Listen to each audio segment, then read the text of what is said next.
Hey everybody, I'm Justin with AmericanTrucks.com, and today we're taking a closer look at and installing Bilstein's B8 6112 series adjustable height front leveling kit, fitting all 2009 to 2018 Ram 1500s without air ride and excluding all Rebels. Now this kit will combine the popular Bilstein B8 front shock here with a matching spring and the main feature of offering a front end lift or level of anywhere from 0 inches all the way up to 2.8 inches thanks to the snap ring design. And this will allow truck owners to comfortably fit up to 35-inch tires without rubbing.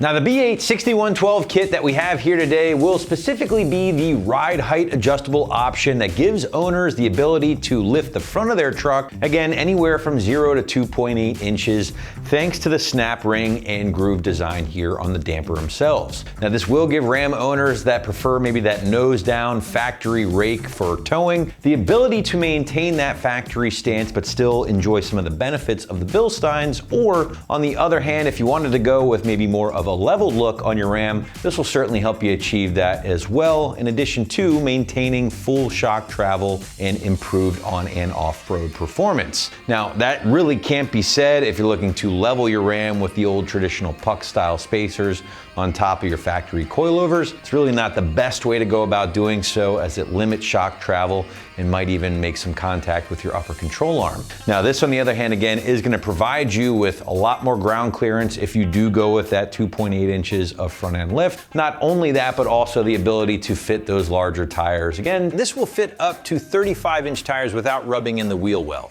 Now, in addition to the front end height or the added ground clearance and larger tires, the Bilstein dampers, when installed, will also lead to a much smoother ride both on and off road. And that's something a lot of our customers have pointed out in the review section.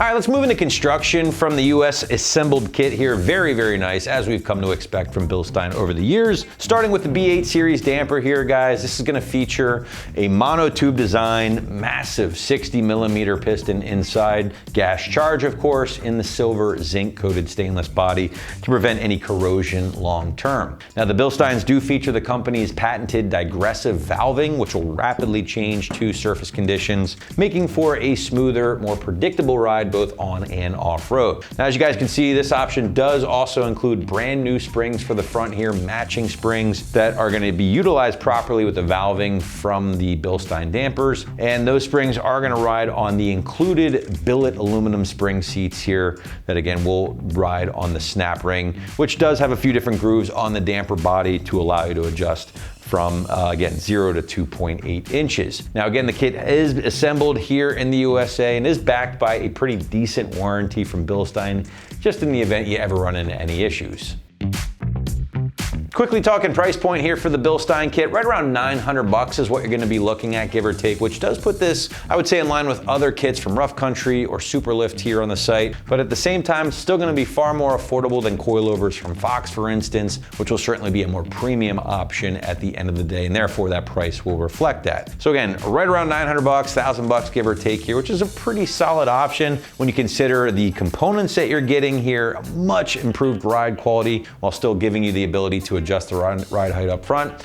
Really can't say enough good things about this kit. All right, guys, shifting gears, let's talk install, and the site's gonna call this a strong 2 out of 3 wrenches on the difficulty meter, taking you at least 3 hours to complete from start to finish. But now, to give you a better idea of how things might go down in the garage or driveway at home, let's throw it out to the shop for our detailed walkthrough and tool breakdown. For this install, you will need an impact, a pass-through ratchet, a regular ratchet, 3/8 to 1/2 inch adapter if necessary, swivel adapter, an extension, 8, 16, 18, and 21mm sockets, 18mm pass-through socket, 18mm and 15/16 wrench, 15mm ratchet wrench, and a 21mm ratchet wrench, clip pliers, a pry bar, a hammer, and also not shown here is a spring compressor and some jack and jack stands. What's up, guys? Today we're going to be doing a leveling kit on a Ram, but before we get started, we're going to send you to watch a quick video on how to remove your factory setup, and we'll see you when you get back. All right, to kick things off, I'm gonna show you guys how to uninstall your factory strut here on our front driver's side. Now, of course, you wanna get your wheel out of the way. That's step number one. We're supported on a lift, but if you're working on the floor, make sure you have a floor jack properly supporting the weight of the vehicle. Moving on from there, we'll have to disconnect the ABS lines from the knuckle and from the brake line itself, just to make sure that when the knuckle drops down out of the upper control arm, we're not putting too much stress on those brake lines. All right, so for this ABS line, just follow it down to the back of your knuckle here. That's connected with a plastic clip. Just gonna wiggle that back and forth till it pops up.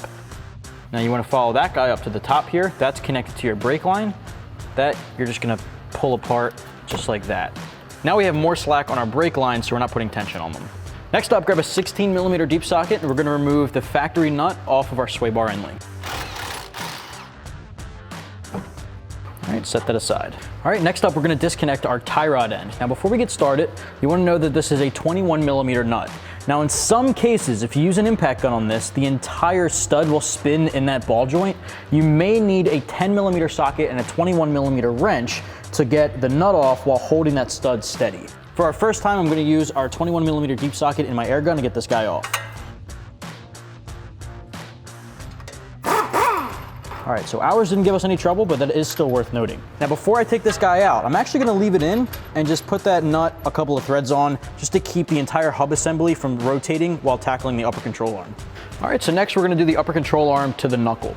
Now, Ram uses a castle nut here, which has these open gaps all the way around, and through one of the gaps, going through the stud itself, is a metal retaining pin. I'm gonna use needle nose pliers to pull that pin straight out. All right, set that aside. Now for this, I'm gonna use an 18mm ratcheting wrench. I highly recommend picking up a set of ratcheting wrenches for this install. There's a lot of different aspects of this that ratcheting wrenches will be a lot easier to use. All right, so once we broke that loose, I can back this off with my hand. Now, big thing to remember is we have to dislodge the ball joint from the knuckle. You can see that this stud didn't break free with that. So I'm gonna leave this nut on a couple of threads. We're gonna grab our hammer and we're gonna swing and tap against here to dislodge that. And then we'll use a pry bar to pull it down and take our nut off. Now for this, you're gonna grab a ball peen hammer and we're gonna tap right up against the side here of the knuckle.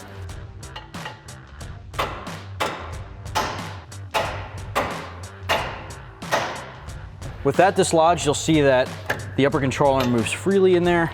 Let's take our nut off. Once you have the castle nut and spacer out, set those aside. All right, so from here we can go back to the tie rod end, take that nut off, lift the tie rod end out. I like to hang it up over that sway bar end link and then put our nut back on the stud just so we don't lose it. Here we can lift the upper control arm out of the knuckle. And what I like to do is just grab the upper control arm castle nut and thread it right back on again so we don't lose it, just like the tie rod end.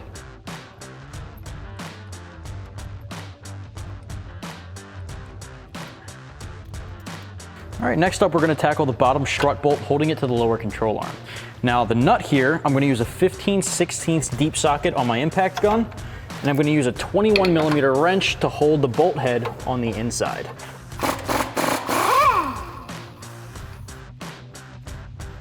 At this point, you can grab a ball peen hammer and just tap the end of that to pop it through. Some cases you may be able to pull it straight out. If not, you can grab a flathead screwdriver and just stick it in there and hammer the back end of that.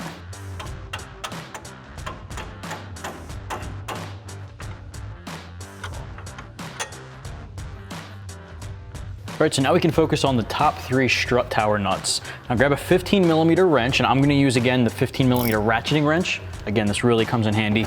We're gonna loosen up these three top nuts.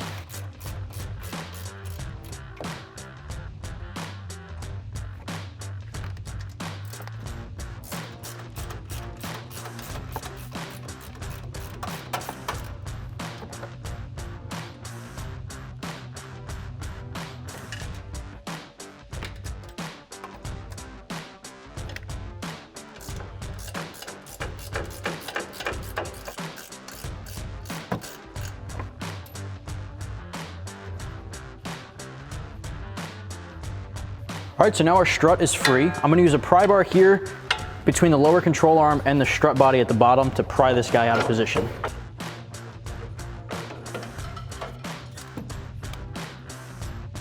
All Alrighty guys, welcome back. Now that we've shown you how to remove your factory setup, there's a few things we need to do before we get our new one on.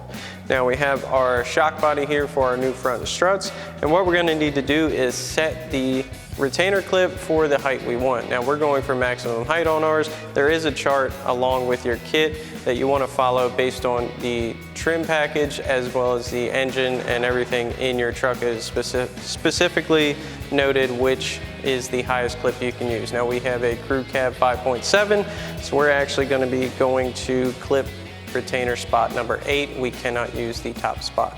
So in order to get that in place, we have our clip pliers. We're going to grab onto our C-clip. So we'll use our C-clip pliers to spread our clip. Now these do tend to get a bit wonky, so you just want to have patience and work this up slowly. Spread this out. They will kind of twist on you, it's just natural.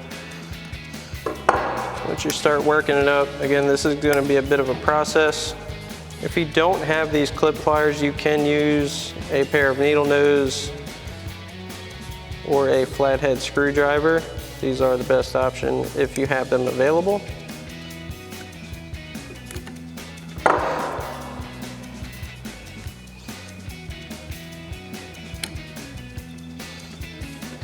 If they get out of whack like this, the best thing to do is grab onto the edges as best you can. Kind of give it a turn as you're spreading it.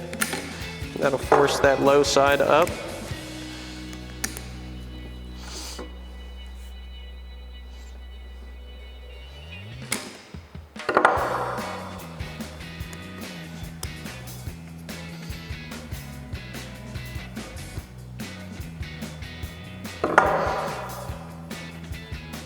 So once you have your clip in the proper position, your spring seat is going to go over your shock body.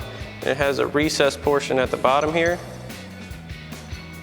That's going to sit on your retaining clip, and the large flat surface is going to be for your spring itself. So next what we're going to need to do is go over to our spring compressor and disassemble our factory strut, because we will be reusing the factory top hat to mount to this along with our new spring.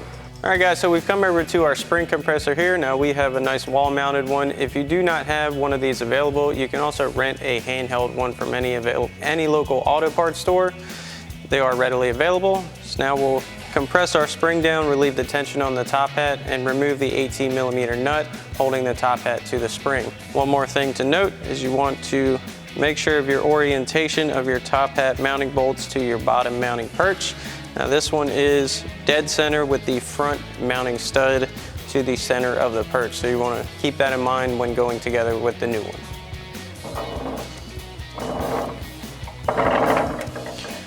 Once you've got enough tension on the spring to where your shock body is loose, we'll go ahead and remove this nut.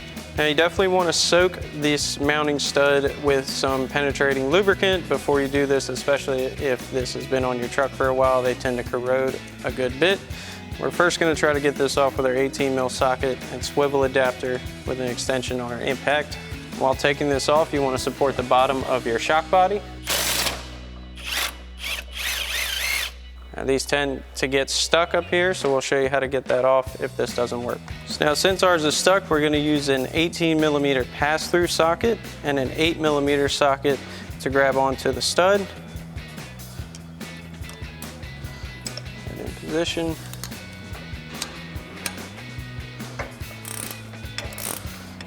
We also have a jack stand supporting the bottom of our shock body.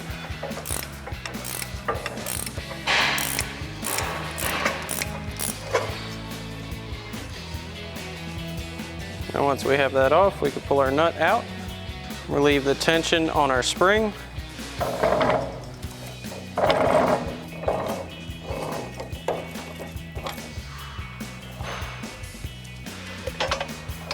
Pull our assembly out. Remove our top hat and dust boot. Now when doing this to your own vehicle, you are going to want to grab your dust boot off of your factory top hat, and you want to measure down 1.25 inches and take some scissors or a knife, whatever cutting tool you have, and cut it off at that 1.25 inch mark. Now for demonstration purposes, we're going to leave ours fully intact. Now we can install our factory top hat onto our new spring. It has a recess for that top coil to sit. And make sure that sits flush, and we'll get it back in the spring compressor and add our shock body.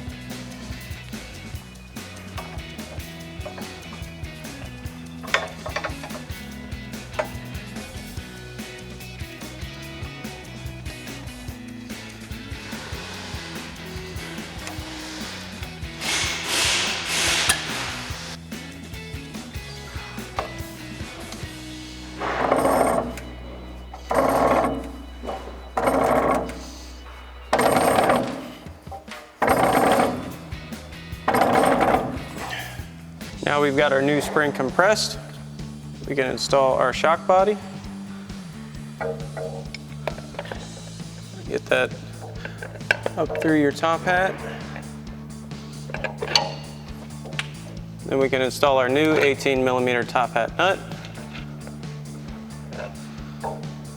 Now we'll make sure our front stud is lined up center with our bottom perch and tighten that back down with our 18mm socket.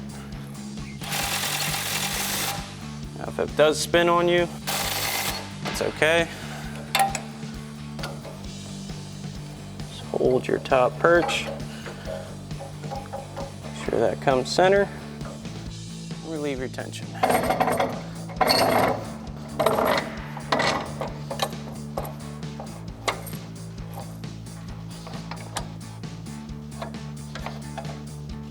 Now once you have your first side assembled, you can repeat the same process for the other side. So now we're back over here to the truck and we're gonna get our new strut assembly in place. We're gonna start by lining up our top mounting studs, and we're gonna get one of our mounting nuts back in place. That's gonna hold it while we get the bottom perch back in its position. So we'll get this in position. Get our top studs through. Get our one nut installed. And that's gonna hold that in place. Now we need to grab a pry bar. We're gonna send that on top of our lower control arm and on the bottom of our lower perch. This is gonna give us the leverage to get our lower perch in position. Be very careful of your axle boot. You don't wanna rip that in the process. So once you get it onto the control arm, you can readjust. You wanna gently work this into place. Now we'll get our lower perch bolt installed. Then we're gonna grab that pry bar. This is just gonna help us work our perch into position. We'll take our bolt, work that in. And we'll continue working our bolt through until it sits flush. Now that we've got our bolt through, we'll reinstall our 15/16 nut. We'll grab our 15/16 wrench and our 21mm socket and tighten this down.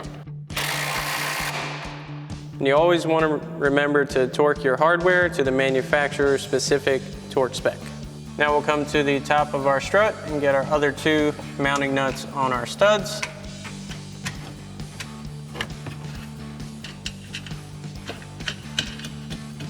We'll grab our 15mm ratchet wrench and tighten these down.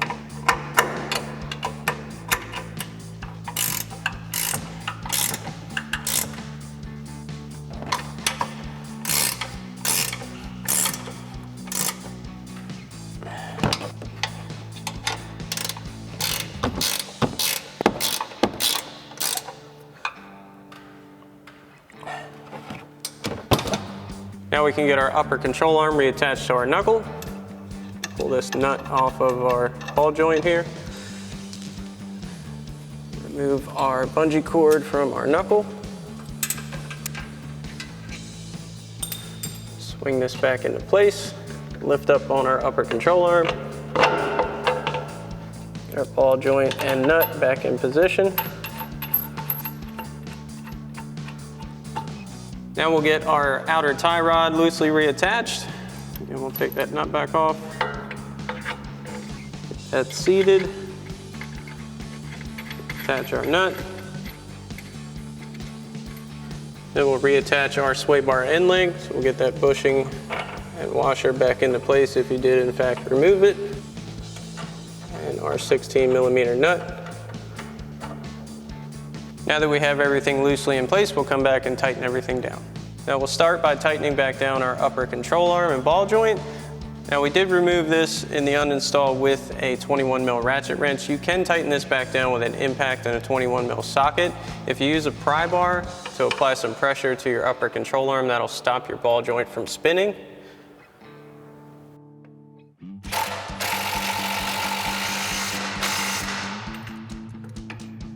Now we'll also tighten down our outer tie rod, again with our 21mm socket. And lastly, our sway bar end link with our 16mm socket. Next, we'll get our ABS line back into its positions. Pop our clip back through our knuckle and get this upper portion back on the brake line. Now, once you've got everything complete on this side, you can repeat these same steps for the other side.